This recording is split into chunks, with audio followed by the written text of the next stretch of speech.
डर मुझे भी लगा फासला देखकर, डर मुझे भी लगा फासला देखकर, पर मैं बढ़ता गया रास्ता देखकर।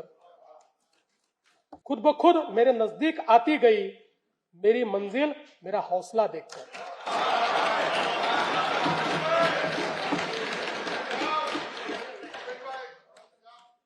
खर्चाचे सुसूत्रीकरण, महसूल प्रणालीचे आधुनिकीकरण, कामगिरीवर आधारित अंदाजपत्रकाची सुनिश्चिती आणि पर्यायी वित्त पुरवठ्याच्या स्रोतांचा वापर या उपक्रमाद्वारे दूरदर्शी आर्थिक व्यवस्थापन आणि पर्यायी शाश्वत राजकोषीय मार्ग सुनिश्चित करणे हे राज्याचे उद्दिष्ट आहे।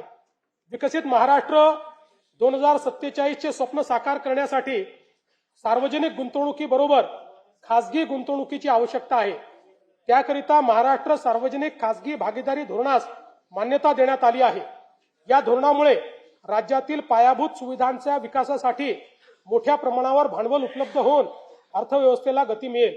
देशाच्या एकूण वस्तू व सेवा कर संकलनात राज्य देशात प्रथम क्रमांकावर असून राज्याचा महसूल वाढीचा दर देशाच्या सरासरीपेक्षा जास्त आहे।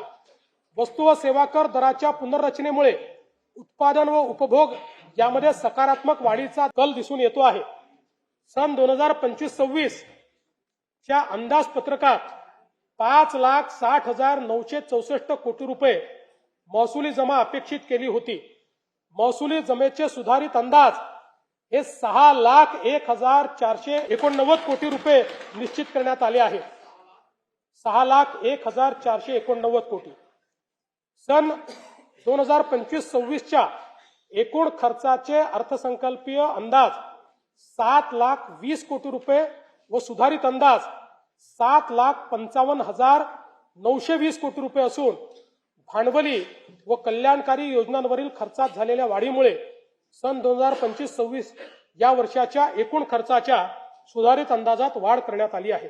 सन 2026-27 या आर्थिक वर्षात जिल्हा वार्षिक योजनेअंतर्गत 21,867 कोटी रुपयांची भरीव तरतूद करण्यात आली आहे। गेल्या वर्षीच्या तुलनेत ही तरतूद 1,702 कोटी रुपयांनी अधिक आहे। सन 2026-27 मध्ये कार्यक्रम खर्चाची रक्कम 2,75,626 कोटी इतकी निश्चित करण्यात आली आहे। त्यामध्ये अनुसूचित जाती घटक कार्यक्रमासाठी 23,150 कोटी रुपये तर आदिवासी घटक कार्यक्रमाकरता 21,723 कोटी रुपये इतक्या नियत व्ययाचा समावेश आहे। सन 2026-27 च्या अर्थसंकल्पामध्ये एकूण खर्चासाठी 7,69,467 कोटी रुपयांची तरतूद केली आहे।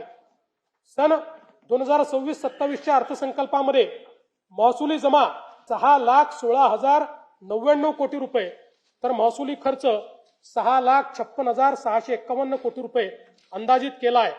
परिणामी 40,552 कोटी रुपये अंदाजित तूट येत आहे।